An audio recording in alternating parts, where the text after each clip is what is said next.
atrás. Cuando ustedes tienen cualquier tipo de materia, supuestamente los títulos vienen a ser el resumen máximo de lo que se trata la materia, ¿verdad? Nosotros vamos a trabajar una materia que se llama fisicoquímica molecular básica, que tiene 4 componentes esenciales, ¿verdad? Uno es la física, otro es la química, otro es el molecular y el otro es porque es básica. Entonces, de lo que se trata la clase de hoy es de explicarles cómo se inserta fisicoquímica molecular básica dentro de la química y en particular dentro de la fisicoquímica, que es lo que vamos a trabajar durante este curso. Entonces, básicamente, lo que ustedes saben que es la química es una materia histórica, ¿verdad? Mucho antes que la gente formalizara la física o la matemática, la química era una cuestión de todos los días porque es simplemente la manipulación de la materia. Cuando la gente aprendió a combinar una cosa con la otra y vio que salía algo nuevo o que obtenía algún proceso nuevo, ahí empezamos con la química, ¿verdad? En el momento en que se descubrió el fuego fue cuando se empezaban a hacer reacciones químicas dándole energía, se empezaron a hacer reacciones químicas menos aleatorias, digamos, y podemos decir que en ese momento es cuando empezó el proceso de formalizar lo que hoy conocemos como química. Como ustedes saben, lo primero que surgió fueron los alquimistas, ¿no? Era gente que pensaban que de alguna manera la química estaba relacionada con una trascendencia metafísica. Entonces dentro de lo que es la alquimia no tenemos solamente conceptos que hoy llamaríamos científicos, sino conceptos trascendentales, ¿no? Si hay algún tipo de espíritu, entre comillas, asociado con las distintas formas de los elementos, etc. Pero ahí fue donde empezaron a formalizarse los primeros conocimientos científicos. Los laboratorios, por supuesto, en aquella época, los conocemos a través de cuadros de pintores famosos, eran cosas totalmente inaceptables por cualquier estándar moderno, ¿no? Se pueden imaginar que en este tipo de entorno era muy difícil hacer nada con demasiada precisión. El padre, bueno, en ese entonces aparecieron algunos de los alquimistas, desarrollaron algunos de los aparatos que usamos hoy en día, si bien no tienen esta misma forma, pero ustedes reconocen ahí o empiezan a reconocer algo parecido a lo que ven en los laboratorios, que vieron en los laboratorios de química de secundaria. Y el padre de la química moderna fue, como ustedes bien saben, Lavoisier, que fue el que desarrolló los primeros aparatos realmente parecidos a los que ven hoy en un laboratorio de síntesis, lo que son los aparatos de vidrio en cualquier laboratorio. Ahora bien, a medida que se empezó a formalizar la química, aparecieron los laboratorios del siglo XVIII, el siglo XIX, este tipo de cosas. Esto es en París, por allá por 1884, y si alguna vez ustedes van al Instituto de Química, abajo, en el sótano del Instituto de Química, alguna columna parecida a esta todavía debe sobrevivir. El Instituto de Química se fundó hace mucho tiempo y tenía este aspecto en el momento en que se fundó. El Instituto de Química es el que está mirando al edificio central a mano derecha, ¿no? Donde está enología y este tipo de cosas. Y era una copia del Instituto de Fisicoquímica de Berlín. Iba a tener un segundo piso, que nunca se le hizo.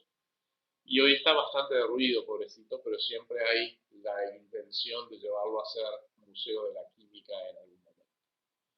Esto es los 5 segundos de historia de la química que vamos a ver acá. La cuestión es que hoy en día lo que tenemos son otro tipo de laboratorios, ¿verdad? Laboratorios más modernos, donde generalmente tienen aire acondicionado adelante. Acá, fisicoquímica molecular básica. No, entonces no.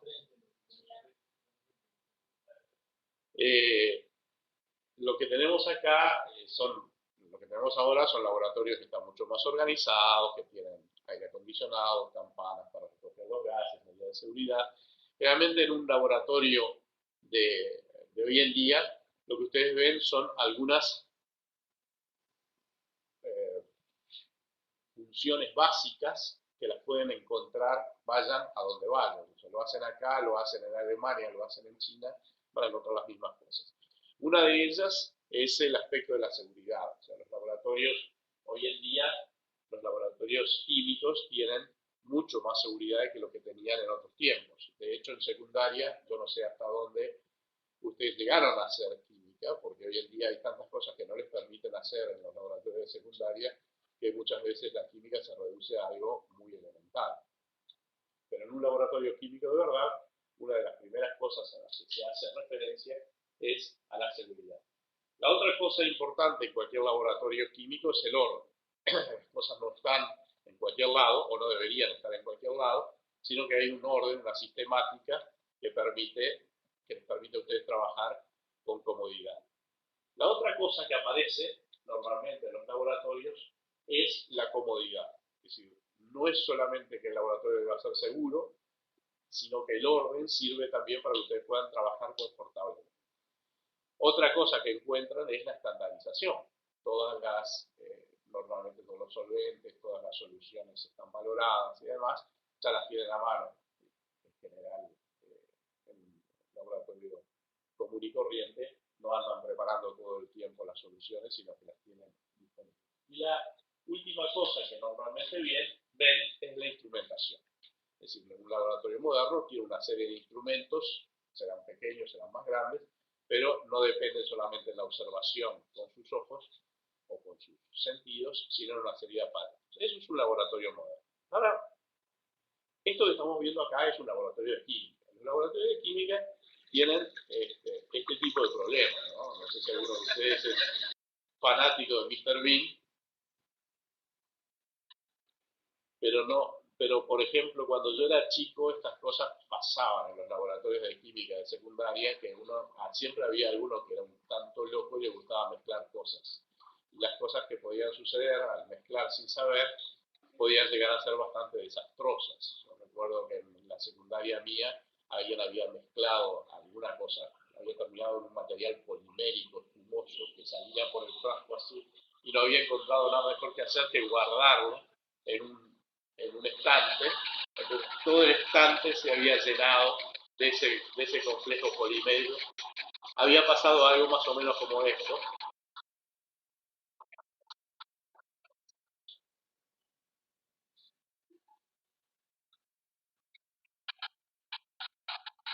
Y por supuesto, esa suele ser la reacción cuando uno no tiene idea de lo que pasa. El tema es, uno puede tener idea de lo que pasa de varias maneras. Puede tener idea de lo que pasa porque ha memorizado una cantidad de recetas, sabe aplicarlas y sabe cuándo no aplicarlas, pero más de una vez vuela o explota o se envenena en función de esas cosas. ¿Cuándo llegó realmente la formalización de la química? El momento en que aparece la fisicoquímica. La fisicoquímica es, dentro de la química, la ciencia de la sistematización.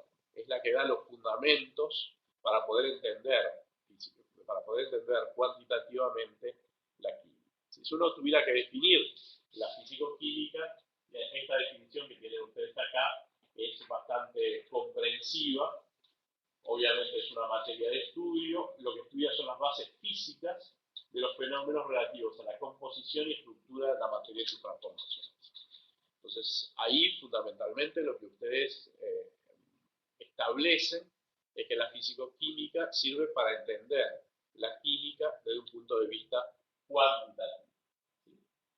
Ahora, la fisicoquímica tiene básicamente dos aproximaciones. Al principio, por supuesto, al principio de los tiempos, cuando se empezó a formalizar, la fisicoquímica solamente se hacía de arriba hacia abajo, es decir, una aproximación macroscópica de los fenómenos. Porque obviamente se empezaron a hacer experimentos con porciones macroscópicas de la materia.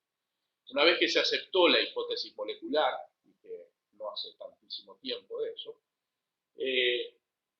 ahí fue que se empezó a pensar en que las bases físicas de la materia podían formularse también recurriendo a las moléculas y a sus transformaciones. Entonces hay una segunda aproximación a la fisicoquímica, que es la aproximación molecular, que va de abajo, desde las moléculas, hacia arriba. Eso es lo que nosotros tenemos que, de alguna manera, ir describiendo ahora en esto que estamos viendo. Entonces, vamos a ver primero la aproximación macroscópica. La mejor manera de ver la aproximación macroscópica es estudiar algo muy sencillo, que ustedes lo deben haber visto ya en secundaria, que es cómo se determinó la ley de los gases ideales. Entonces, para eso, ustedes experimentaban con unas cantidades mensurables, cantidades medibles de materia, volúmenes macroscópicos que podían manipular, y lo que hacían era derivar relaciones empíricas entre las distintas variables, como por ejemplo en el caso de los gases podían ser el volumen, la temperatura, la presión. Si ustedes miran un poquito cómo fue la evolución de este tema, empezó por allá por 1662, cuando Boyle descubrió la ley de Boyle, que ustedes conocen, que dice que la presión por el volumen es constante, ¿verdad?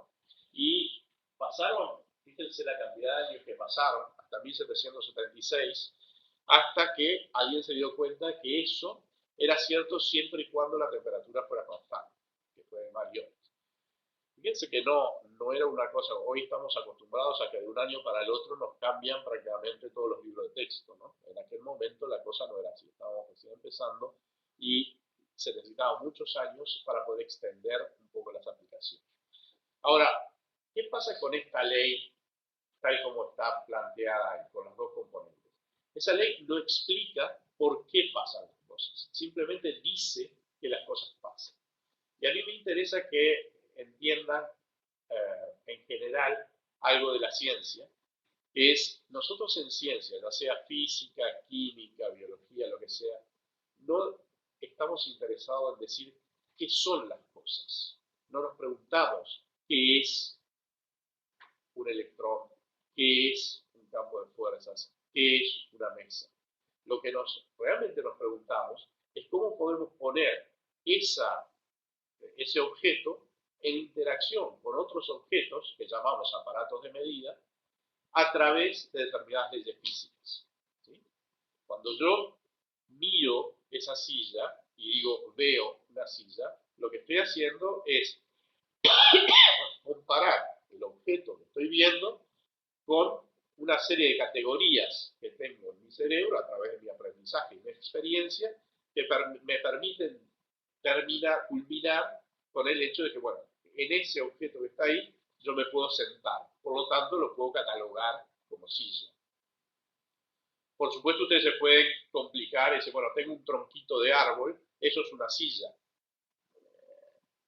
No es una silla porque no tiene respaldo. Entonces, es un taburete. Bueno, un taburete natural. Y pueden hacer ese tipo de cosas hasta el momento en el cual llegan a darse cuenta que en realidad un diccionario es muy complicado, porque un diccionario define cosas en función de las mismas cosas. Define una palabra en función de otras palabras. Pero si ustedes van a buscar esas otras palabras, están definidas a partir de la palabra original.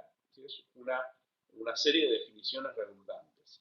En física, para ponerlo más concreto, lo que nosotros hacemos es solamente hablar de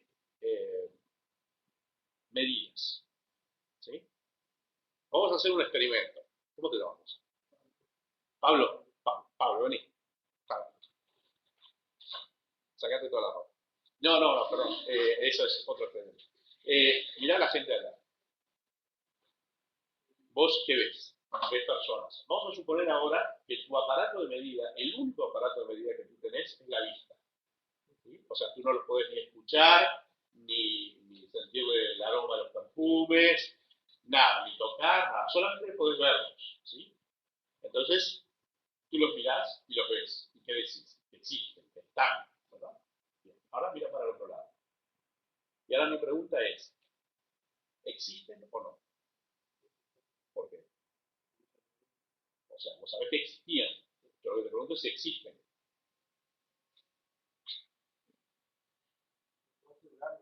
¿Por qué no puedes asegurarlo?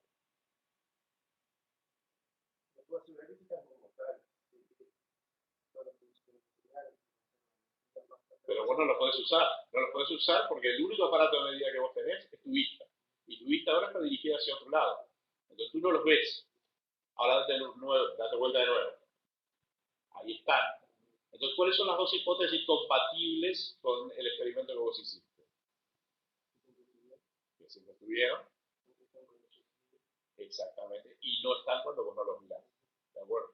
¿Cómo podemos ahora diseñar un experimento para tratar de ver si lo que el compañero Pablo planteó como dos hipótesis, ambas tienen la misma validez? Entonces lo que yo voy a hacer, pero no lo voy a hacer porque si no se marea Pablo, nada, te dejo sentar, pero lo que voy a hacer con el compañero Pablo o con cualquier otro compañero lo voy a poner encima de una plataforma rotatoria. ¿Vieron como esas cuestiones de los gurises que se dan vueltas así? Entonces, cada tanto tiempo Pablo va a estar dando vueltas y va a estar mirando. Cada vez que pase por acá, su aparato de medida lo va a ver a ustedes. Entonces yo puedo hacer un experimento ahora pensado, que es incrementar la velocidad angular de eso. Y bueno, suponiendo que es un objeto de medida y no Pablo, porque si no, cuando va muy rápido Pablo va a vomitar. Pero, ¿qué es lo que va a pasar? Cada vez vamos a estar viendo más rápidamente el mismo panorama. Por lo tanto, llevamos a cero el intervalo entre dos observaciones simultáneas y venimos a tener una especie de observación continua. Y entonces ahí podemos concluir algo. Pero lo que a mí me interesa que ustedes vean es que siempre estamos poniendo en relación objetos con objetos. Está bien que Pablo y ustedes no son objetos, son personas, pero a los efectos de la observación son objetos. Uno, Pablo, era el aparato de medida. Dos, ustedes eran los objetos medidos.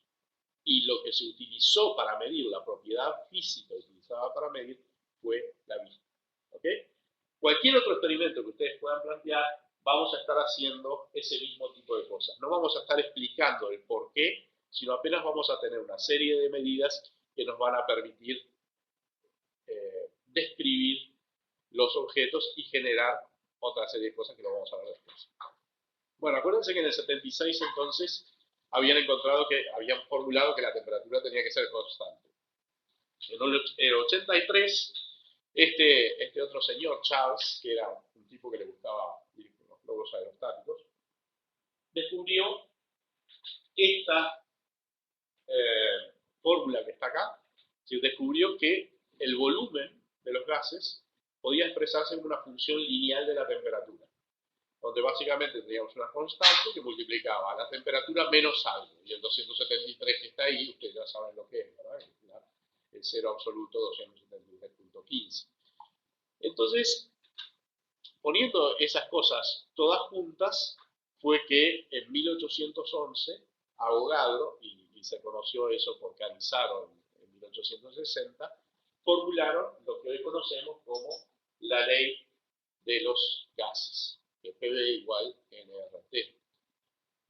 Fíjense que cuánto tiempo llevó. Estamos hablando de 200 años. La primera observación de Boyle fue en 1662 y la presentación de todo el tema por Avogadro, por Cannizzaro, fue en 1860. O sea que toda esta formulación de una ecuación llevó 200 años a partir de observaciones macroscópicas.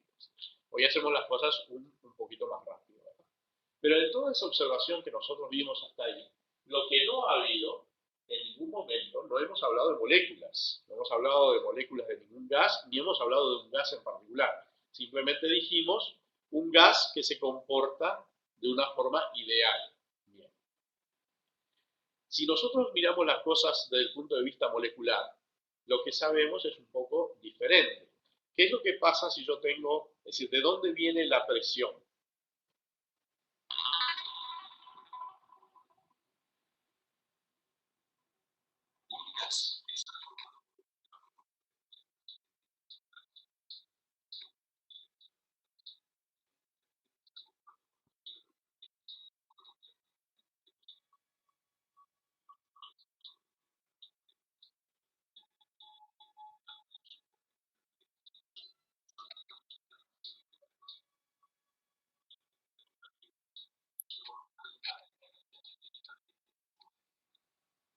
Excelente.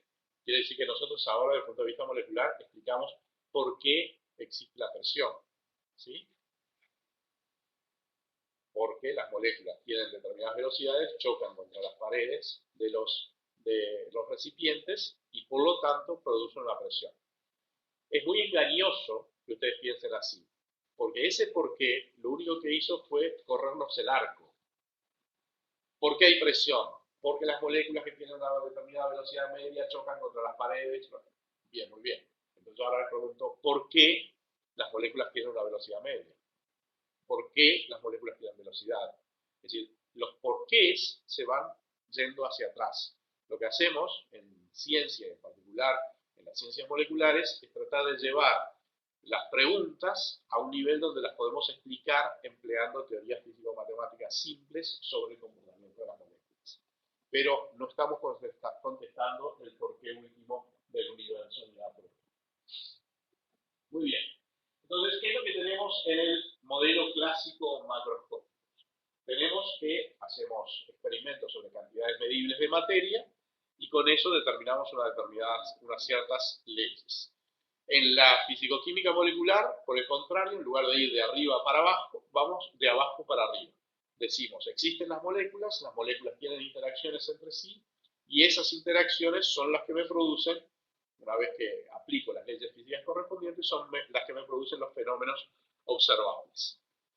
No necesariamente nosotros somos capaces de obtener esas leyes, ni de encontrarlas ni de aplicarlas. Las leyes podrían ser tan absolutamente complicadas que no tuviéramos suficiente potencia de cálculo en el universo como para poder describir el fenómeno. Pero en principio nosotros sabemos que podemos proceder desde abajo hacia arriba en la fisicoquímica molecular. ¿Qué es lo que hace la fisicoquímica molecular? Esta es la fisicoquímica general. ¿Cómo llegamos a la fisicoquímica molecular? Y acá necesitamos algunas teorías físicas de las cuales ustedes han oído hablar o han visto en algunos de los estudios que han realizado hasta ahora. La base de la pirámide esta es la mecánica cuántica. Vamos a describirlo en detalle en la primera parte del curso. A eso se le aplica la teoría matemática, probabilidad estadística, y por encima de eso se construye lo que se llama termodinámica estadística, que es lo que vincula los procesos moleculares con aquellas variables que ustedes van a ver o ya han visto en termodinámica clásica, ¿verdad? Entropía, entalpía, etc. Y arriba de todo eso vamos a construir la fisicoquímica que debería de alguna manera hacer que decir lo mismo independientemente desde dónde nosotros lleguemos a esa descripción. De la misma manera que tenemos una entalpía y esa entalpía una entalpía de reacción nos permite saber si una reacción es exotérmica o es endotérmica, yo debería poder explicar eso tanto yendo desde la teoría macroscópica hacia abajo como yendo desde la teoría microscópica hacia arriba. Pero básicamente lo que tenemos es esto, ¿no? Son dos niveles: la fisicoquímica fenomenológica a nivel macroscópico y la fisicoquímica molecular a nivel microscópico. Y lo que obtenemos, en definitiva, es una descripción cuantitativa de la química. Una vez que nosotros tenemos la fisicoquímica a nuestra disposición, no tenemos que hablar de propiedades cualitativas de las transformaciones químicas, sino que podemos hablar de propiedades cuantitativas. Ahora, todo lo que hacemos nosotros en fisicoquímica para poder darle una base cuantitativa a la química es la aplicación de lo que se llaman modelos. O sea, nosotros no tenemos una descripción completa y acabada del mundo físico, sino que lo que hacemos es condensar el conocimiento que nosotros tenemos sobre ese mundo físico en algunas cosas esenciales. Es decir, lo que hacemos es construir algo que tiene las características principales del sistema que queremos estudiar, pero no aquellas que son accesorias. Entonces, a ver, para tratar de llevarlo un poco más a la realidad de todos los días. Si ustedes ven venir un automóvil muy rápidamente hacia ustedes y piensan, cruzo o no cruzo, me da tiempo para cruzar o no me da tiempo para cruzar, no se preocupan demasiado del color del tapizado de los asientos del auto, ¿verdad? O sea, el modelo que ustedes hacen es, viene una cosa grandota que me puede pisar, la velocidad me da o no me da para cruzar antes de que me atropelle. Eso es lo que ustedes hacen. Hacen un modelo del proceso que ustedes están viendo en ese momento.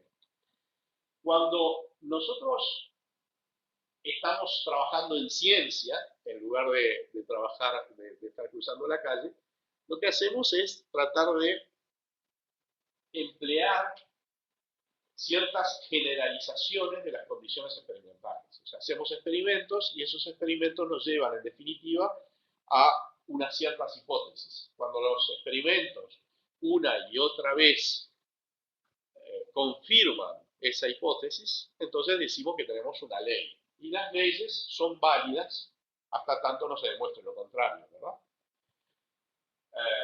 Nadie vota para que las leyes se aprueben o se deroguen. En este caso, las leyes físicas rigen en ciertas condiciones y rigen siempre. Por ejemplo, en el caso de los gases ideales, si nosotros tenemos un gas ideal, normalmente es un gas muy diluido.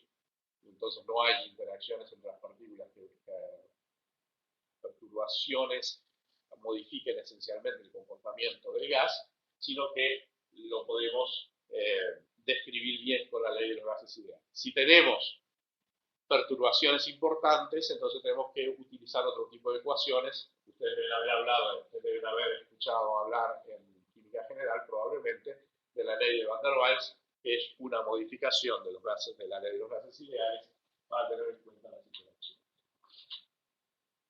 ¿Qué es lo que nosotros hacemos en ciencia?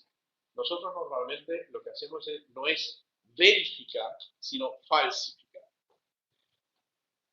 Si ustedes tienen 150.437 experimentos positivos y uno negativo, no importa esos cientos de miles de experimentos positivos, lo que importa es el negativo. Porque ustedes pueden verificar 50.000 veces una ley, pero una vez falla. Y ahí es donde viene lo interesante. Un solo fracaso es mucho más interesante que 50.000 éxitos. ¿Por qué? Suponiendo que el experimentador está haciendo las cosas bien, que no hay ningún error de manipulación ni nada por el estilo, ese fracaso, que luego se verifica, ¿no? Si cuando hay un resultado negativo para una ley, no es que haya un resultado negativo, sino que enseguida viene una cantidad de científicos, repiten el resultado y obtienen el mismo resultado negativo. Entonces sabemos que la ley tiene una zona de no validez. En esas condiciones en las cuales nosotros tuvimos el fracaso, la ley no es válida. Por ejemplo, un gas muy denso tiene una desviación del comportamiento de los gases ideales que hace necesario una modificación de la ley. Para eso es que sirve el proceso de falsificación. Cuando tengo un conjunto de normativas, un conjunto de leyes, y ese conjunto de leyes es válido en una región amplia de condiciones, entonces tengo lo que se llama una teoría, ¿sí? La teoría electromagnética, por ejemplo, la teoría cinética de los gases, la mecánica cuántica, son todas teorías que están suficientemente testeadas en un rango suficientemente amplio de condiciones como para saber que puedo darlas como generalmente válidas. Pero nadie me asegura que en otras condiciones eso siga siendo así. En particular, nadie me asegura que mañana las leyes físicas que rigen hoy vayan a seguir rigiendo. Es una hipótesis. Ustedes conocen, deben haber sentido fisioquímica molecular básica. ¿Escucharon hablar de Bertrand Russell? ¿Alguien escuchó hablar de Bertrand Russell? Filósofo inglés. Bien, bien. Llegó nada más que para decir que había escuchado hablar de Bertrand Russell. ¿Qué escuchaste decir de Bertrand Russell? Ahí está, muy bien, Juan. La delantera. ¿La de la? La delantera, creo. Una delantera nunca que daba vuelta al mundo. Sí. No, pensé que me ibas a decir otra, pero no importa, está bien. Bertrand Russell justamente trabajaba en ese tipo de cosas. Y las paradojas siempre son muy interesantes. Por ejemplo, la del barbero. En una isla hay un barbero que es el que afeita a todas las personas que no se afeitan a sí mismas. Entonces la pregunta es, ¿quién afeita al barbero? Es una paradoja, ¿verdad? Si él se afeita a sí mismo, contradice la definición del barbero. Pero si no se afeita a sí mismo, no hay nadie que lo afeite, porque él es el barbero. Bueno, pero Bertrand Russell tiene una anécdota, o uno de estos pequeños experimentos, que es la del pavo matemático. Un pavo, ¿saben? Los pavos son esos animalitos que en Estados Unidos comen en Thanksgiving.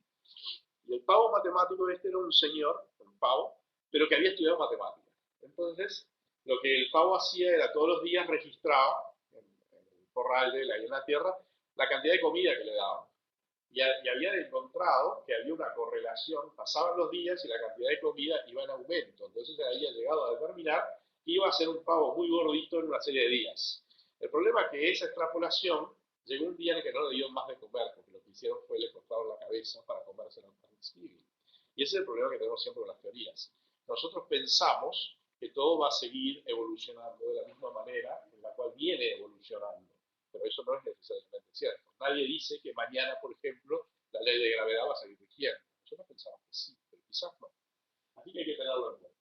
Pero por el momento, por lo menos, podemos estar ahí. Entonces, la fisicoquímica molecular se basa en ciertas teorías que están firmemente establecidas, si son teorías que se han probado, o más que haberse probado, se ha tratado de desafiarlas, se ha tratado de plantear los errores que pueden tener y en ningún caso se ha podido encontrar que tengan error. Entonces, esas teorías, como la hipótesis molecular, la mecánica cuántica, la termodinámica estadística, son teorías que parecen altamente confiables. Entonces uno puede pensar que lo que deduce de la fisicoquímica molecular también son conclusiones confiables. El asunto es que para poder aplicar esas teorías yo necesito modelos. Y esos modelos son de dos tipos. Puedo tener un modelo conceptual, por ejemplo, un sistema cerrado, un sistema diabático. Esos son modelos conceptuales. Básicamente, si bien yo lo puedo formular cuantitativamente, la base del modelo es una condición cualitativa, un modelo que no intercambia materia con el exterior, un modelo que no intercambia ni materia ni energía con el exterior, etc. Hoy en día tenemos otros modelos, son los modelos numéricos. Hoy en día con la existencia de las computadoras, el software, el desarrollo del software y hardware que tenemos, nosotros podemos construir modelos de la realidad que sean puramente computacionales, ¿no? No les digo que estemos ya en The Matrix, pero más o menos hay muchas cosas que las podemos hacer así. Por ejemplo, no sé si ustedes han escuchado hablar, por ejemplo, de los modelos de poblaciones. El famoso asunto de los conejos y los zorros, que pudieron demostrar, supongan que ustedes tienen una población de conejos y una población de zorros. La población de conejos le llaman C, la población de zorros le llaman Z. Entonces, ¿qué pasa? Cuando hay muchos conejos, los zorros se los comen. Entonces los zorros empiezan a medrar, porque hay mucha comida, chaca, chaca, chaca, aparecen muchos zorros. Pero el problema es que cuando aparecen muchos zorros, los zorros empiezan a comerse a los conejos y los conejos bajan. La población de conejos baja. A lo que baja la población de conejos, los zorros empiezan a morir de hambre. Los zorros empiezan a morirse de hambre y hay mucho menos. Pero entonces los conejos, como no tienen quien se los coman, empiezan a vuelve a crecer la población. Como los zorros ahora ven que hay muchos conejos, empiezan a subir, y estas son poblaciones oscilantes. Y esto se puede representar con un modelo matemático. Esos modelos han sido muy exitosos. Hay muchas cosas que se pueden representar con modelos matemáticos. Epidemiología, por ejemplo, cómo hace un virus, ahora que estamos con el asunto del ébola, por ejemplo, que es importante, cómo se dispersó el HIV en el mundo. Todas esas cosas se pueden modelar matemáticamente. Lo único que aparentemente no ha conseguido ser modelado matemáticamente es los semáforos del 18 de julio y los ómnibus de la Intendencia de Montevideo. Eso todavía no se han dado cuenta cómo hacerlo. Pero todo lo demás se puede hacer con modelos matemáticos, modelos numéricos que se resuelven en computadoras. Y la fisicoquímica molecular justamente se basa en esto, en esos modelos matemáticos. A mí lo que me importa de toda esta cháchara es que tenemos un nuevo tipo de resultados experimentales entre comillas. Es decir, no es un resultado experimental en el sentido de que yo medí y apliqué un cierto modelo para obtener la entalpía de reacción de tal reacción química. No, es un modelo en el cual yo describí todo mi sistema en una computadora aplicándole leyes físicas y modelos matemáticos y obtuve un número que expresado en kilocalorías por mol es la entalpía de reacción de la reacción química que usted considera. ¿Sí? Vamos a ir por ahí. Ahora, esto ya se los dije, esto ya se los dije, y esto no sé. Se los voy a decir ahora. Básicamente lo que nosotros tenemos en fisicoquímica macroscópica son esos conceptos como calor, ¿no? ¿Alguno de ustedes hizo ya termodinámica? Sí. ¿Vieron el famoso delta Q? Esa cosa rara que aparece en la termodinámica clásica, el calor, ¿no? Aparecen cosas como la temperatura, aparecen la entropía, la entropía, que son todas cosas que se definen, cosas no, son variables, que se definen en función de una serie de derivaciones que básicamente utilizan el cálculo integral, ¿no? A través de derivadas, a través de integrales y a través de esas cosas que los matemáticos dicen, no, qué espantoso ese diferencial que estoy poniendo ahí, es horrible, no tiene nada que ver, ¿no? Bueno, tú que hiciste termodinámica habrás escuchado decir lo que dicen los matemáticos, las cosas que usan los físicos. Realmente se ríen mucho de eso. En el caso de la fisicoquímica molecular, lo que nosotros vamos a utilizar es otro tipo de variables que son mucho más cercanas a lo que ustedes vieron, sí, todos ustedes en física 1. Vamos a hablar de masa, vamos a hablar de velocidad, vamos a hablar de movimiento, vamos a hablar de cantidad de movimiento, vamos a hablar de momento angular, de momento lineal, y lo que vieron en electrostática, vamos a hablar de carga, vamos a hablar de momento bipolar, etc. Eso es lo que vamos a utilizar luego para hablar de las variables físicas. Muy bien. Entonces, ¿a dónde tenemos que ir? Tenemos que ir muy para atrás a la física, ¿no? Volvemos por allá a los tiempos en que la gente usaba peluca, en que los hombres éramos todos. En realidad, mucha de esta gente usaba peluca porque había muchos piojos, entonces se rapaban la cabeza y se ponían la peluca. Por lo menos eso dice. Y había gente, los primeros tenedores los usaban, ¿saben? Las mujeres, los primeros tenedores, cada uno iba al banquete con su propio tenedor. Entonces usaba el tenedor, después de haber usado, se le ponía tortilla en la cabeza. La gente era medio chancha en la vida. Bien, entonces, lo que ustedes saben, lo que han visto en física, es que empezaron a aparecer este tipo de gustos. Por lo menos alguna anécdota se van a llevar de acá. No aprenderán físico-química molecular, pero alguna anécdota para los momentos de 4 o 5 cervezas se van a llevar. Bien, lo que nosotros sabemos acá es, apareció eso de que podíamos hablar de energía cinética, ¿verdad? Y que esa energía cinética, o lo que se le había llamado la vis viva, ¿no? Esa especie de cosa como espiritual que tenían los objetos que se movían, hoy sabemos que tiene esta expresión que está acá. Si nosotros tenemos un conjunto de partículas cuya masa es m, un conjunto de partículas n que las rotulamos de igual 1 hasta n, cada una de ellas tiene una masa m sub i y cada una de ellas tiene una velocidad v sub i. Ese sistema de partículas tiene una energía cinética que está dada por un medio de la suma de v sub i al cuadrado. Esto lo vamos a necesitar utilizar después porque vamos a plantear justamente una molécula como un sistema de partículas, y ese sistema de partículas va a tener una energía cinética y una determinada energía potencial. Lo que ese tema de la suma de la energía cinética y la energía potencial, ustedes ya lo vieron en física, y saben que en general podemos escribirlo de esta manera cuando no hay una dependencia, al menos cuando no hay una dependencia explícita del tiempo. Cuando hay dependencia explícita del tiempo se puede escribir de otras maneras, y tenemos la mecánica racional, y entonces podemos hablar de sistemas hamiltonianos, de sistemas lagrangianos, bla, bla. No nos vamos a meter en eso. Este es un curso básico, o sea, lo vamos a hacer súper simple. La idea es que la energía total de cualquier sistema, y por ende de un sistema de partículas que constituye la molécula, nosotros lo vamos a poder expresar en función de una cierta energía cinética y una energía potencial. Ustedes saben que no hay demasiadas mujeres famosas en la ciencia. O sea, hay, pero mucho menos que hombres. Eso no es por ninguna superioridad en data de los hombres, sino simplemente por razones históricas. Pero una de las señoras más importantes en ciencia fue Emmy Leder.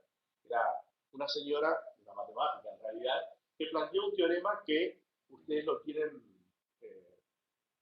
aprendido desde, yo qué sé, de jardinera, ¿no? Cuando jugaban con las cositas ahí, ya sabían que la energía se conserva. ¿Verdad? Que en primero de escuela, la energía se conserva, segundo de escuela, la energía se conserva, físico-química molecular básica, bienvenido. La energía se conserva, primero de liceo la energía se conserva, sexto de liceo la energía se conserva, primer año de facultad la energía se conserva. La cuestión es, nadie sabe por qué la energía se conserva. O sea, hay una razón matemática que tiene que ver con las simetrías, lo que demostró Emil Noether es un teorema matemático que implica que dado que las leyes físicas son las mismas independientemente del tiempo, es decir, si uno tiraba una pelota en el tiempo de los dinosaurios, la pelota se caía de la misma manera que se caía ahora, ¿verdad? Uno no espera que en los tiempos de los dinosaurios la pelota saliera para el otro lado. Las leyes físicas, 70 millones de años atrás, eran las mismas que las que hay ahora. De hecho, gracias a eso es que se puede estudiar qué fue lo que pasó en el Big Bang, ¿no? Son las mismas leyes, por más que las condiciones son diferentes, las leyes físicas no varian. Bien. Pero nadie sabe por qué la energía se conserva. La cuestión es que la energía se conserva, ¿no? Vivimos en un mundo en el cual pasa eso.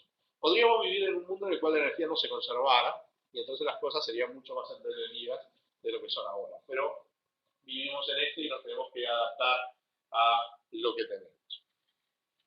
Esto es lo que ustedes o vieron o van a ver en fisicoquímica clásica.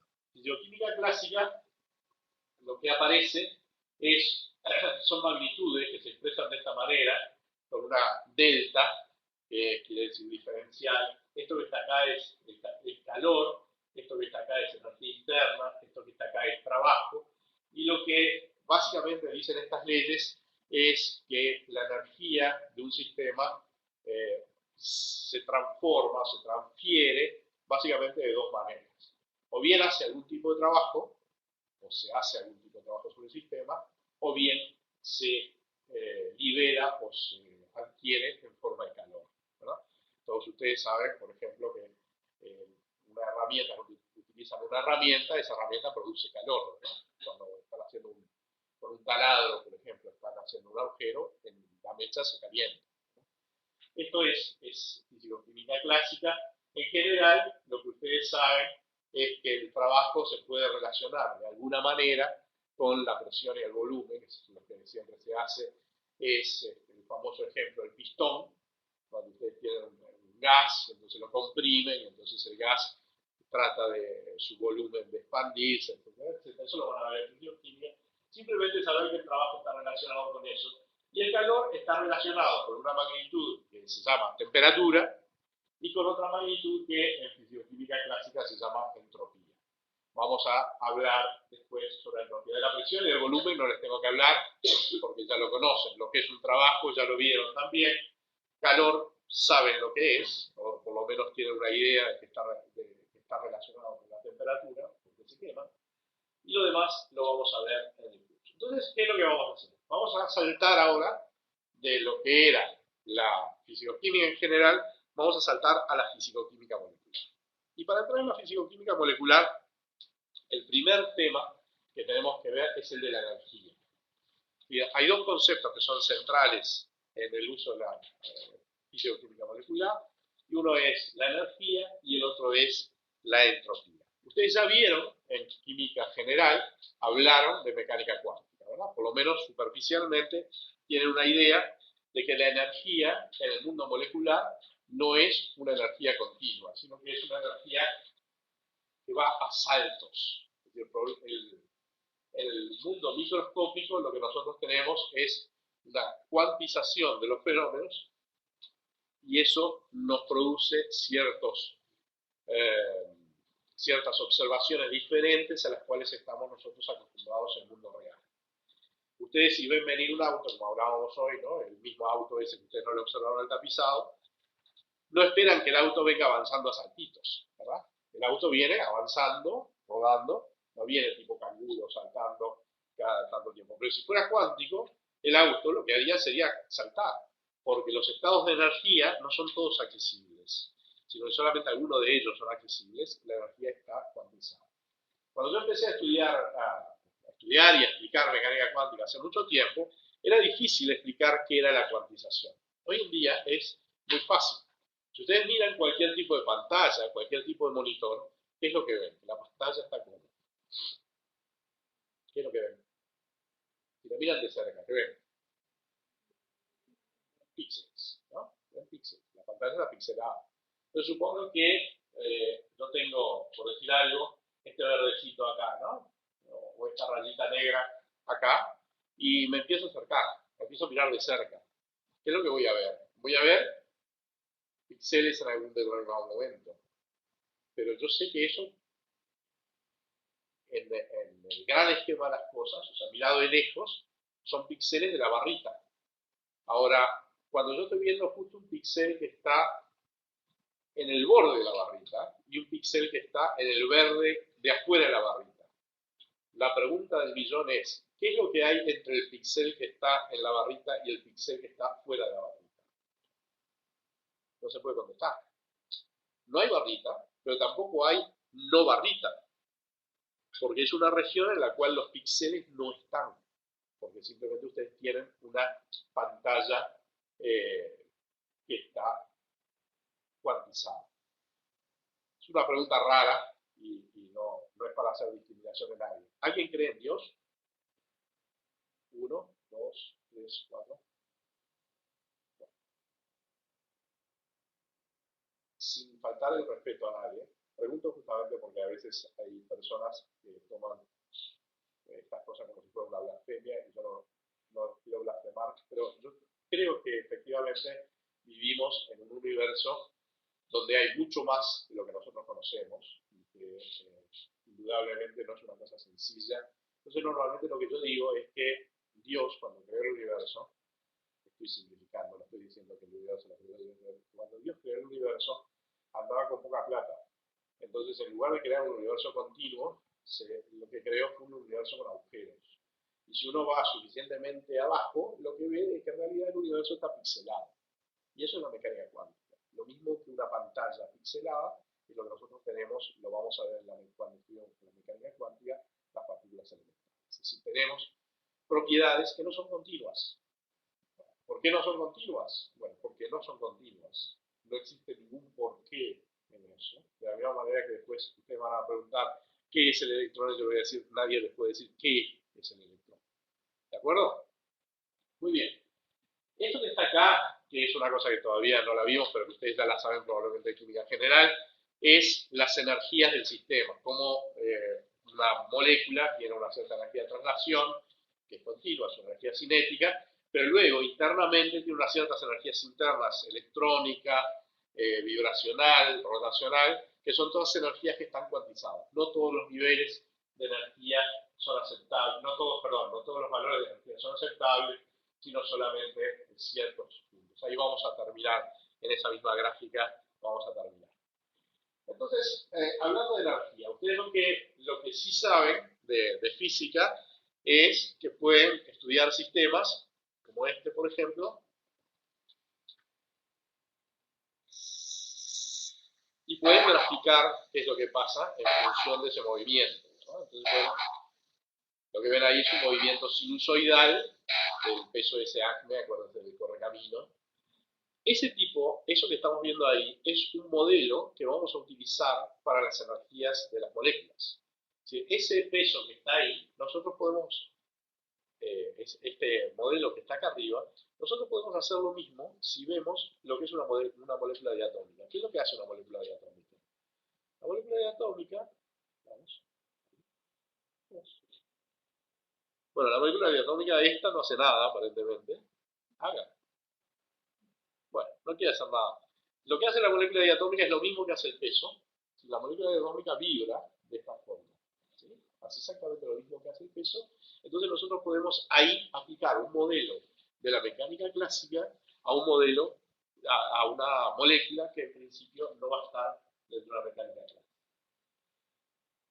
¿Cuáles son los términos que vamos a necesitar hablar cuando nos referimos, cuando estamos dentro de la mecánica cuántica, dentro de la fisicoquímica molecular?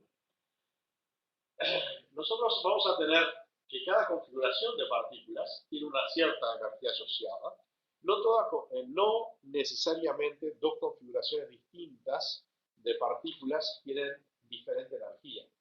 Por ejemplo, para pensar algo, ¿cómo es la molécula de amoníaco? NH3, ¿cómo es? ¿Es plana? No, no es plana, ¿verdad? Es así.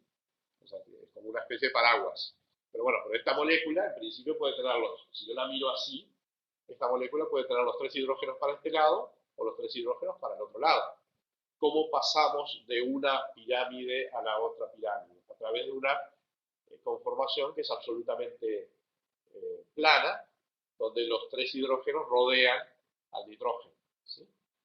¿Cómo es la energía de las dos configuraciones? Los hidrógenos para la derecha y los hidrógenos para la izquierda. Es la misma, exactamente la misma, porque en realidad yo puedo dar vuelta el NH3 en el espacio y eso no implica ninguna energía, por lo tanto tengo la misma energía. ¿Ok? Quiere decir que no necesariamente configuraciones diferentes tienen energías diferentes. La forma en que se disponen los sistemas es lo que se llama estados cuánticos. De la misma manera que nosotros hablamos de posiciones y de trayectorias en la mecánica clásica, en la mecánica cuántica vamos a estar hablando de estados, y para indicar que son cuánticos, estados cuánticos.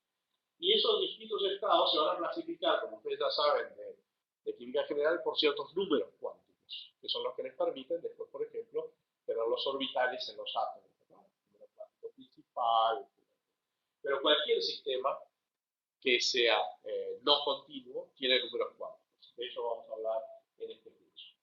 El estado de energía más bajo posible, o sea, que tiene los números cuánticos más chicos, es lo que se llama estado basal o estado fundamental. Los demás se llaman estados excitados.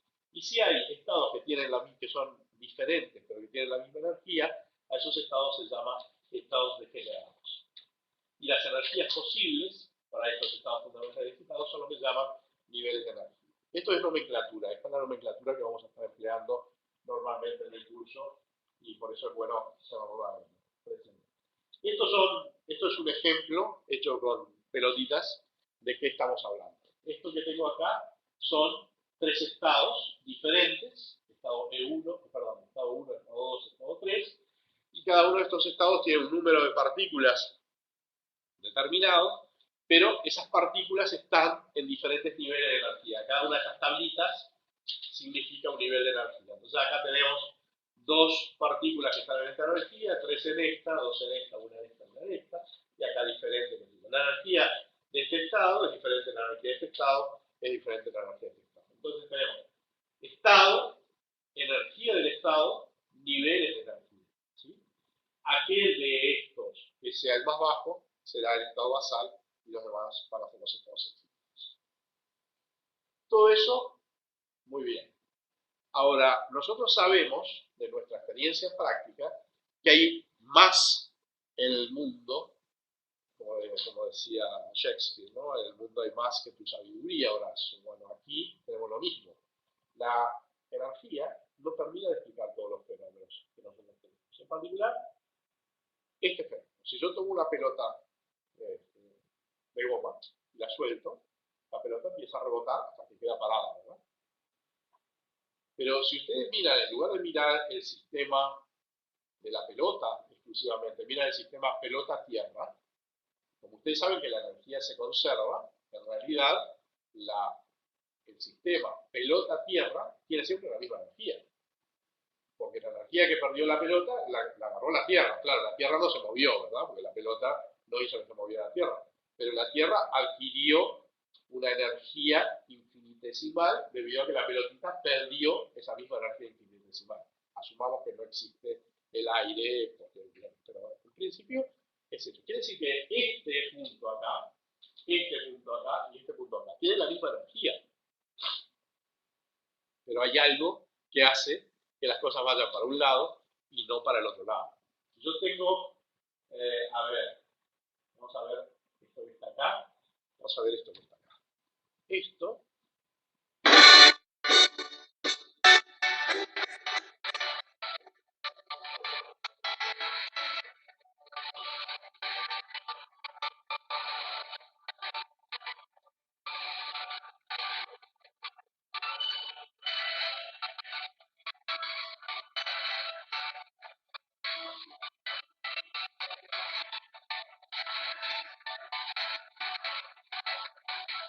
¿qué es eso ese experimento que pasó ahí?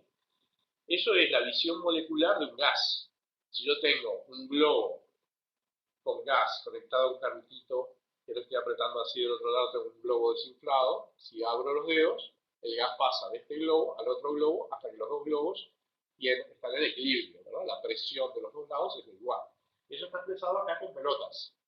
Yo abro la válvula, las pelotitas, que son las moléculas del gas, encuentran en algún momento, después que rebotan por todos lados, encuentran el lugar para ir hacia el otro recipiente. Lo que nunca pasa es que yo tengo dos globitos con las presiones equilibradas y sin hacer nada, el globito este se vacía y el otro se infla. Eso no pasa. Es decir, hay una direccionalidad en los fenómenos, ¿tá?, que no dependen de la energía, porque la energía es siempre la misma. El hecho de que las partículas estén de un lado o estén del otro lado no le hace variar la energía al sistema. El sistema sigue teniendo la misma energía. Entonces quiere decir que hay alguna cosa que tiene que ver con algo que no hemos descubierto todavía, que no es la energía, que hace que pase esto hacia un lado y que no pase esto hacia el otro lado. ¿Sí? Esto es simplemente de distintas escenas de lo anterior, pero para el otro lado no pasa. Entonces tenemos que ver cómo podemos, cómo podemos describir eso. Y para describir eso necesitamos un concepto que no es mecánico, que es el concepto de entropía. Para entender por dónde va el tema de la entropía, lo que tenemos que pensar fundamentalmente es en lo extremadamente complicados que son los sistemas moleculares. Si uno toma una gota de agua, lo que tiene en realidad es esto es apenas una visión. Imagínense una gota de agua, la cantidad de moléculas que tienen, ¿no? Es apenas una visión computacional de algo muy chiquitito, que es cómo se mueven. ¿Qué es cómo se mueven? ¿Por qué no se mueven? Esto cuando tenés un chiquitín chico y que... Ahí está. Es un chiquitín chico y decís, habla, nene, canta la canción que te aprendiste en la escuela de nene. Bueno, esto lo vi. Esto que están viendo acá es una simulación computacional. O sea, esto es efectivamente lo que pasa en una gota de agua, en una porción microscópica de una gota de agua, con las distintas moléculas de agua. O sea, las moléculas de agua no se rompen normalmente, sí puede haber reacción química, hay disociación, pero normalmente lo que hacen las moléculas de agua es simplemente se trasladan por encima del líquido, a veces se van para abajo, a veces se vienen para arriba, se mueven por ahí, para abajo. Eso es lo que hace. Ahora, imaginen que cada una de estas moléculas que ustedes tienen acá, y esa es la 23 en una mol, esas moléculas que tienen ahí, cada una de ellas tiene libertad, en principio, para hacer todos esos movimientos. Rotar, volver para la superficie, volver para el otro lado. Todo eso lo que nos da es una cantidad infinita de estados accesibles, ¿verdad? Para una molécula de agua cualquiera de ahí, esa molécula puede estar acá, allá, acullá, y cualquiera otra, lo mismo. Para cada molécula tengo que multiplicar por la posibilidad de las demás, ¿verdad? Es decir, si yo tengo 3 moléculas y cada una tiene accesibles 2 estados A y B, la primera puede ser AB, la segunda puede ser AB, la tercera puede ser AB, entonces yo tengo AAA, AAB, ABB, BAA, ¿verdad? Si tengo que multiplicar el número de estados. Entonces tenemos que ir por ese lado, por el buscar número de estados. Y lo que vamos a hacer es un experimento. El experimento lo hacemos solamente en la pantalla porque la facultad no ve con buenos ojos que yo traiga dados para hacerlos jugar a los dados, mucho menos si es con plata, porque parece que yo les gano siempre y no me tienen de cansar. Pero bueno, lo que vamos a hacer es tener 6 dados, ¿sí? Cada uno de esos dados es un dado normal, está numerado del 1 al 6, y yo lo que voy a hacer es hacer muchas tiradas de estos 6 dados. Entonces voy a utilizar esta hexatupla, la voy a utilizar como descripción del estado. Cada uno de los n corresponde a los números posibles, 1, 2, 3, 4, 5 y 6. Y lo que voy a registrar es, lo que es el n sub 1, es la cantidad de veces que sale un 1. Yo tiro los dados y registro. Salió, por ejemplo, 1, 1, 5, 5, 6, 6. Entonces, el n1 va a ser 2. ¿sí? El N2 va a ser 0 porque no salió ningún 2. Básicamente lo ven acá. ¿Esto qué es? El estado 6000000 es aquel estado que muestra los 6 dados, está mostrando el 1 para arriba. ¿Se entiende? El 060000 es el que los 6 dados están mostrando el 2 para arriba. ¿Se entiende bien cómo estamos representando el estado? Cada una de las posiciones representa el número del dado.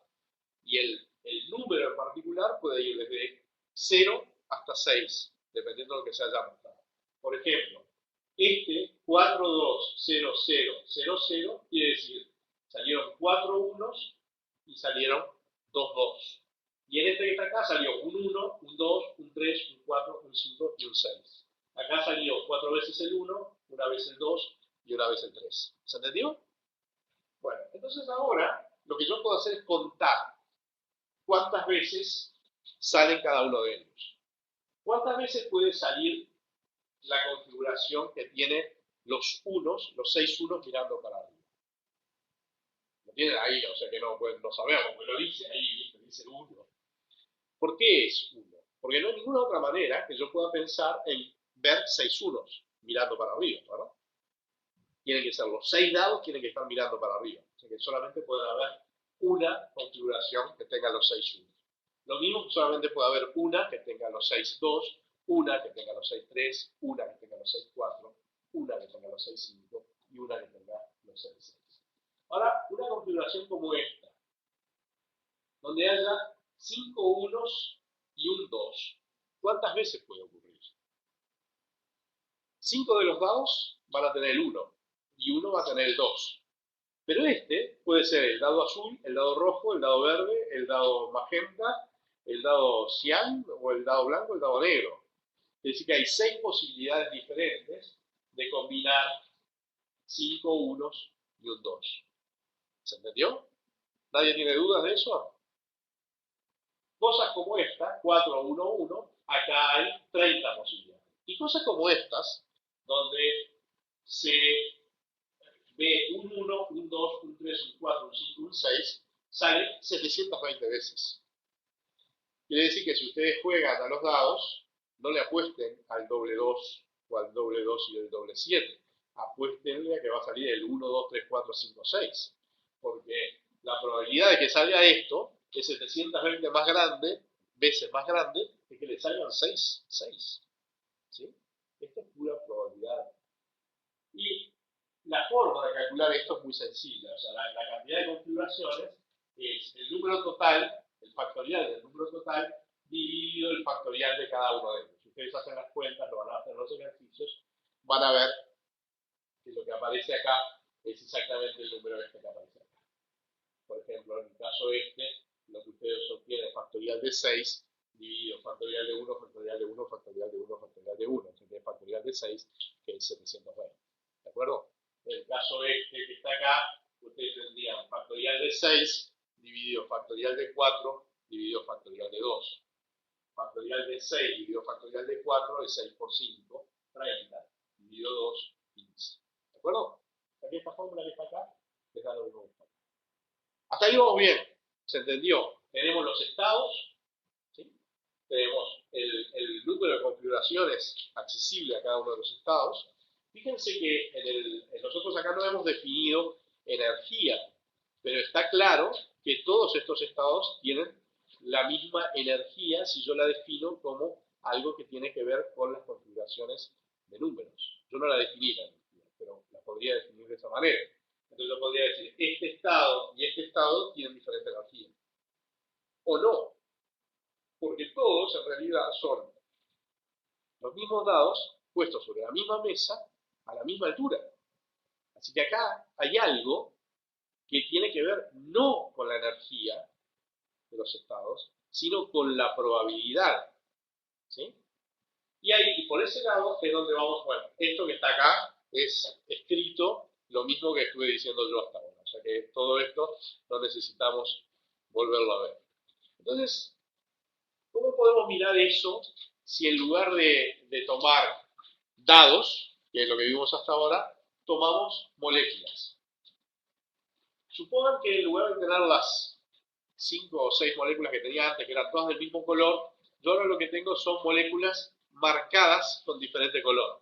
Ven que hay una que es roja, otra que es, esto debería funcionar. Ya no me atrevo ni siquiera.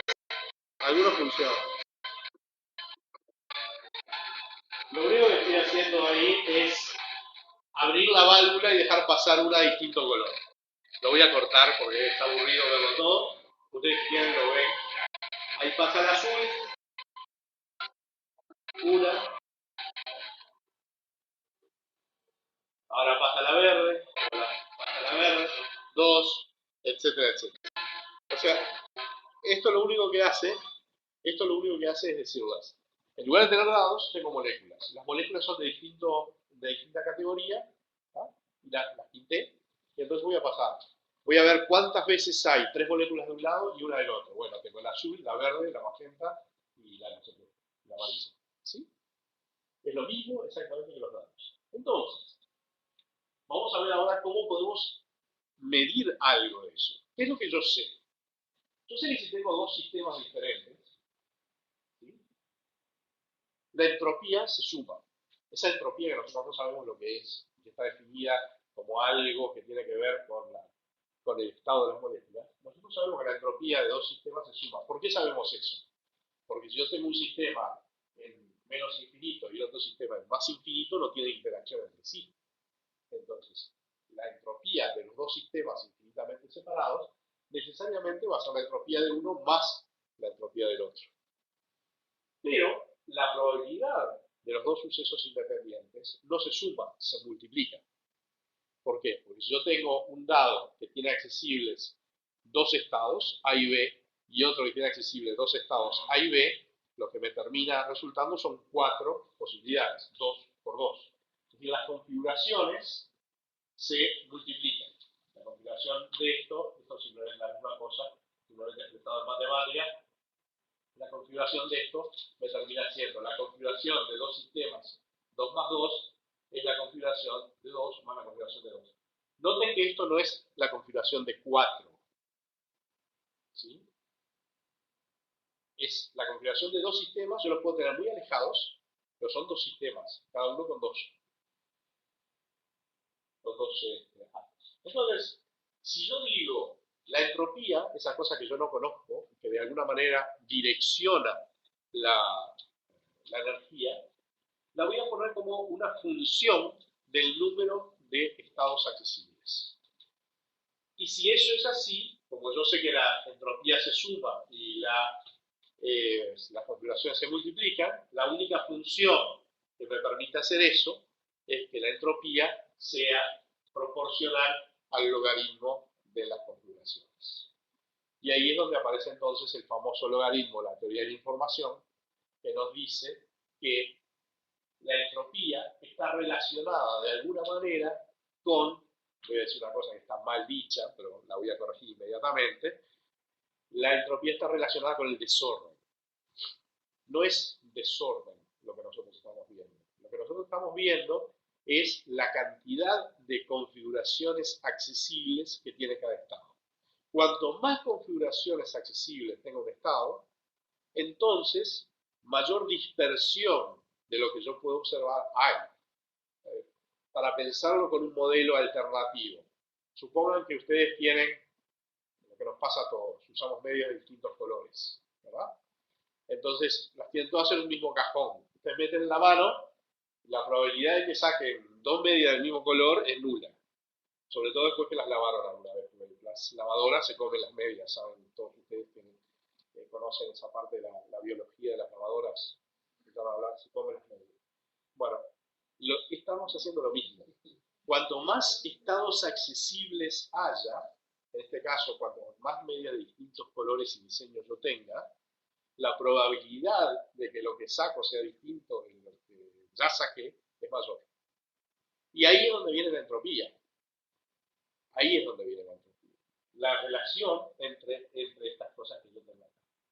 Una de las fórmulas que ustedes van a ver en termodinámica para la relación entre la entropía de expansión de un gas es esta que está acá. Por relaciona el volumen del gas original y el volumen del gas expandido con unas constantes, y dice que es simplemente proporcional a perdón, es proporcional al logaritmo de esa división. Y lo que vamos a ver es cómo podemos llegar hasta ese mismo lugar haciendo una hipótesis muy simple entre la relación entre la energía y la entropía. Lo que vamos a asumir es esto. Vamos a asumir que de alguna manera los cambios en la energía y los cambios en la entropía se relacionan a través de una constante. ¿Sí? Esta constante yo le llamo T. Le llamo T, porque yo ya sé que es la temperatura, ¿verdad? Pero le podría haber llamado cualquier cosa. Esta fórmula que está acá es lo que yo estoy asumiendo, o sea, asumo que hay una relación lineal entre la energía y la entropía, y voy a ver dónde llego, ¿sí? A ver qué pasa con esto. Entonces lo que voy a hacer es definir un sistema muy sencillo. Tomo una molécula, es decir, estos modelos muy sencillos, normalmente ninguno de ellos es correcto. O sea, son modelos que solamente están pensados, pero obviamente no puedo hablar de equilibrio cuando tengo una molécula sola. Tengo una molécula sola acá y voy a ponerla en un baño, en un baño María, donde el solvente es B, ¿sí? Y me rodea la molécula. Entonces, lo que voy a decir es, la temperatura del sistema es constante y voy a pasar la molécula esta del estado 1 al estado 2 y a ver qué pasa. Bueno, yo sé entonces que la energía, el cambio de la energía va a ser cambio del estado 1 al estado 2. Pero también sé que se conserva la energía. Entonces, lo que le haya pasado a la molécula tiene que haberse reflejado de alguna manera en el baño, porque todo el sistema tiene energía constante. Entonces, lo que haya cambiado en la molécula, que es esto que está acá arriba, tiene que haber sido compensado por un cambio igual y contrario en el baño. ¿Sí? Esto que tengo acá. Y la entropía, por otro lado, bueno, es el cambio de entropía, es el cambio entre en el baño y en la molécula. Pero ¿qué pasa? Que yo estoy definiendo que la molécula pasa de un estado único a otro estado único. Entonces la entropía tiene que ser la misma porque tiene la misma cantidad de estados. ¿Sí? Estado 1, estado 1, la entropía es la misma. Quiere decir que el cambio de entropía de la molécula es cero. Y el cambio de entropía total del sistema está dado por el cambio de entropía que haya sufrido el baño, pero no la molécula. ¿Se entendió eso? La molécula tiene un solo estado accesible en 1 y en 2. Los microestados son simplemente 1. Bien. Como eso así, entonces hago cuentas. Le digo, el cambio de entropía, entonces el cambio de entropía de A más el cambio de entropía de B, esto es 0, me queda el cambio de entropía de B. Esto, por mi hipótesis inicial, es el cambio de energía de B dividido la temperatura, dividido la constante esa, y esto es igual, por la conservación de la energía, a menos delta EA sobre T, que es esto que está acá, que es esto que está acá. Entonces lo que digo es que el cambio de entropía en el sistema total lo puedo relacionar con la diferencia de energía entre los dos estados dividido la constante T. ¿Sí? No hay ninguna matemática complicada. Muy bien. Uso esta fórmula. Entonces, ¿qué me queda? Si en lugar del volumen utilizo la presión, utilizo la ley de los gases y lo transformo a la presión, esto se me transforma en esto, y utilizo ahora la expresión delta S que había encontrado antes. ¿Qué es lo que estoy haciendo yo acá? Estoy poniendo en contacto finalmente los dos mundos. El mundo macroscópico, donde yo expresaba los gases, el volumen y presión y qué sé yo, y el mundo microscópico, donde estoy hablando ahora de energías de las moléculas. ¿Sí? Esto que está acá, ¿por qué es válido? Porque yo dije que ambos mundos me tienen que conducir a los mismos resultados. La entropía que yo determino macroscópicamente no puede ser distinta de la entropía que yo obtengo desde el punto de vista molecular. Tiene que ser la misma. Por lo tanto, son iguales y me queda esto que está acá. Y si yo ahora esto lo transformo, me queda esta expresión que está acá. Y esto que está acá es una de las formas de la ley de Boltzmann, que ustedes la deben haber visto, ya sea en secundaria o en química general. Lo que yo puedo hacer entonces acá es analizar qué es lo que me dice esto. Y acá lo que me dice es Bueno, primera cosa, me dice que la cantidad de moléculas en un estado disminuye en forma exponencial con la energía del estado. O sea que cuanto más alto sea el estado en energía, menos moléculas van a estar en ese estado. Y bueno, sí, eso es lo que nos pasa en la realidad. Si yo empiezo a excitar las moléculas, lo que estoy haciendo es que la población del estado fundamental disminuye y la población de los estados excitados aumenta. Pero además, estoy diciendo que la cantidad de moléculas que están en los dos estados depende de la diferencia de energía entre ellas. Para la misma cantidad de moléculas, si los estados están muy juntos, yo voy a tener moléculas en uno y en el otro. Pero si los tengo muy separados, entonces van a ver acá abajo, pero no van a ver acá arriba. ¿Para qué tiene importancia eso? Una aplicación de todos los días. Para esto. Esto que yo tengo acá, esto que yo tengo acá, ¿con qué estoy jugando yo acá? Son un láser, ¿verdad? ¿Qué es lo que hago yo en el láser? Para que esto emita, ¿qué es lo que yo hago? Levanto las moléculas del estado fundamental, las llevo a un estado excitado y dejo que bajen. Como están en un estado excitado y solamente pueden saltar al estado fundamental y la diferencia de energía es la misma, todas las moléculas saltan al mismo tiempo y emiten a una determinada longitud de onda específica y me da el láser experimental. ¿De acuerdo? No tiene dispersión. Muy bien. ¿Qué es esto entonces? Esto es lo que habíamos visto antes. Disminución como una exponencial y la población, la relación en función de las dos. Lo mismo que ya dije. Y la última cosa es que esta ley de distribución la podemos aplicar para otras cosas también. Las velocidades de las moléculas en un gas. Tiene esta pinta que está acá. Si yo tengo moléculas de baja masa molecular, tienen esta distribución. Si tengo moléculas de gran masa molecular, tienen esta distribución. O si estamos a baja o alta temperatura. Pero básicamente, piensen en lo siguiente. Si ustedes calientan un líquido, ¿verdad? Tienen una cantidad de moléculas que van a estar a una determinada temperatura. Pero hay toda otra cantidad de moléculas que van a estar a temperaturas más bajas. Algunas de ellas a una temperatura mucho más baja. Esto no tiene que ver exactamente con la distribución espacial, sino que es mucho más fundamental. Pero básicamente lo que nosotros terminamos de ver acá, que es la misma cosa que esto, y no quiero seguir con esto, lo que terminamos de ver acá, y vamos a ver ahora ya una última cosa con esto, que son los ejemplos, lo que terminamos de ver acá es cómo yo pude poner en relación lo que es la fisicoquímica molecular con la fisicoquímica macroscópica a través de las mismas variables. O sea que de acá en adelante, vamos a estar construyendo una teoría que nos va a terminar dando lo mismo que medimos en el laboratorio. Ese es el speech final. Lo que queremos hacer es estudiar problemas de este tipo. Y lo que tienen acá son, por ejemplo, esto que está acá es una reacción química. Ustedes acá tienen un grupo fosfato que tiene un CH3 y acá tiene un alcohol, ¿sí? Un OH. Entonces lo que va a pasar acá es que va a haber vamos a empezar desde el principio, una transferencia, una reacción del fosfato con el oxígeno, el hidrógeno se da vuelta, se transfiere, se va el alcohol, viene una molécula de agua ahora, que anda ahí en la vuelta, dona un hidrógeno, se ancla en el fosfato, el hidrógeno vuelve a pasar, volvemos y pasamos. ¿Qué es lo que pasó acá?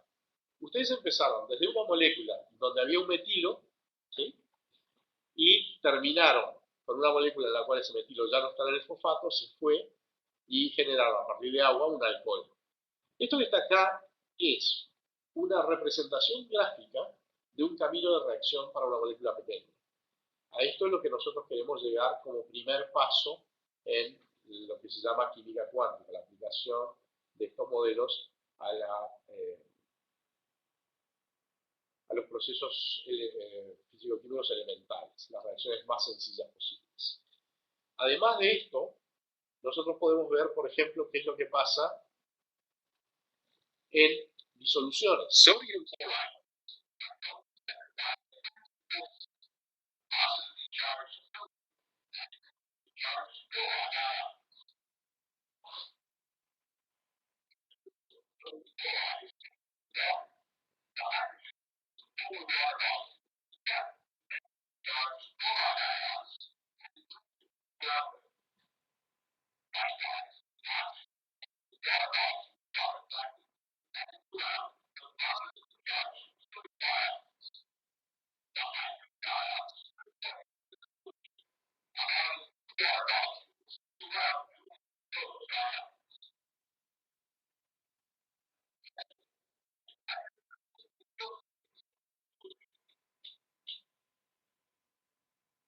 Esto lo que les muestra es algo que es intermedio entre física de estado sólido y, y química. Es decir, ustedes pueden estudiar procesos de disolución de distintos materiales que son sólidos, como el cubito este que tenían de sal, un sólido iónico, y ver cómo las moléculas de agua se lo van llevando. ¿Para qué sirven esas cosas? Sirven para estudios más complicados, como los estudios de catálisis. Esto que les van a ver acá, se lo explico antes, porque si no, el sonido no me deja hablar.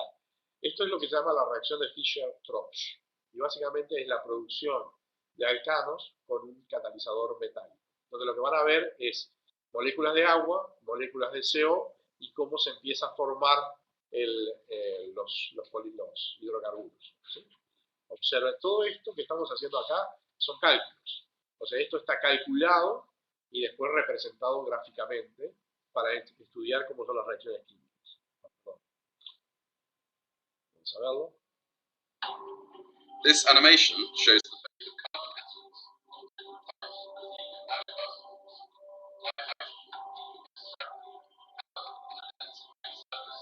el verde es el catalizador metálico, el negro son carbonos. De cómo se va formando, se formó metano. Ahora lo hacemos crecer más grande.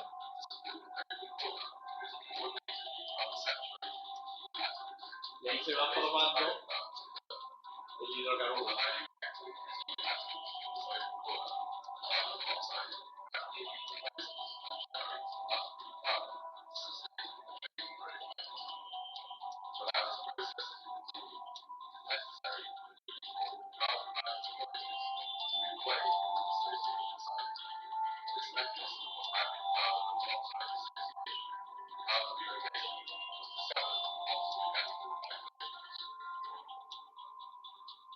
Esto que ustedes ven acá es el cristalito ese, es un cristalito de rutenio.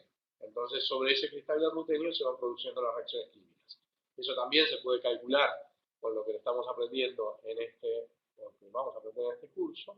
Y para terminar, un ejemplo de algo muy divertido que es lo que se llama dinámica molecular. Lo que se puede hacer es utilizar los métodos que nosotros tenemos para estudiar no la reacción química particular, así pequeña como la vimos antes, una reacción química particular, sino para ver cómo vibran las moléculas, cómo se transforman sin que haya reacción química. Y en este caso en particular, lo que se muestra es la diferencia entre lo que se llama un péptido que está abrochado, o sea, le pusimos una especie de broche hecho químicamente, y otro péptido que está libre.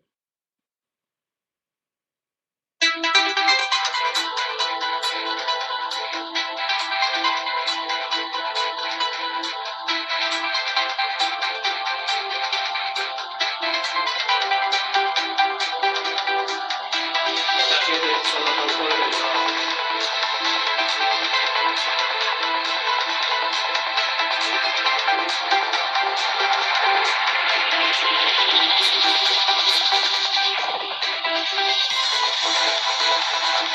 Este es el péptido sin abrochar y este es el mismo abrochado.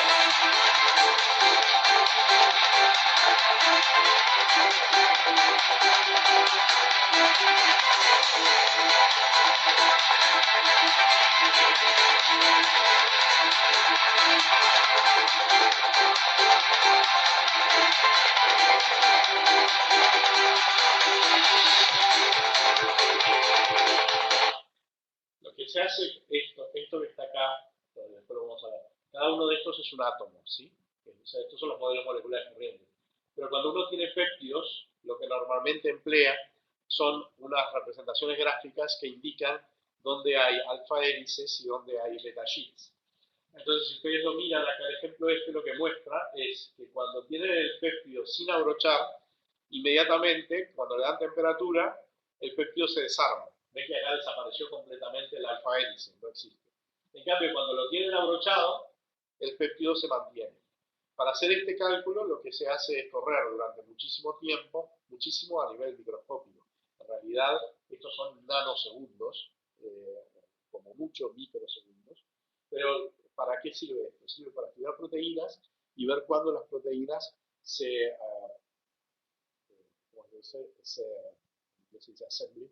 cuando se forman o se deforman, por ejemplo, en particular la desnaturalización, ¿no? Cuando se cocina un huevo, huevo duro, que puede desnaturalizar la proteína. Este es el tipo de cálculos que le permite estudiar eso. Entonces, el objetivo del curso este, al cual no vamos a llegar, pero el objetivo del curso este es que ustedes estén en posición de estudiar estos fenómenos. Para poder hacerlo, después que hayamos terminado este curso, y que tiene los elementos básicos, hay otro curso de modelado molecular en el cual pueden estudiar problemas particulares. O sea que si a alguno de ustedes después le interesan los problemas estos, puede acercarse acá, hacer otro curso, trabajar con nosotros, eso es. Pero siempre en la primera clase por lo menos darles una idea de para qué hacemos esto. Así que bueno, ahora quedamos para, en principio, para el próximo, la semana que viene, martes y jueves, vamos a hacer teórico, porque necesitamos adelantar un poquito el teórico para tener ejercicios que se puedan hacer, si no, no hay nada para hacer los ejercicios. ¿Eh? Bueno, yo lo que pasa es que para este jueves no lo había planificado, entonces este jueves no. La semana que viene tenemos martes y jueves, y la otra semana tenemos solamente jueves, porque el martes es ejercicio. ¿Ok? Nos vemos, que pasen bien.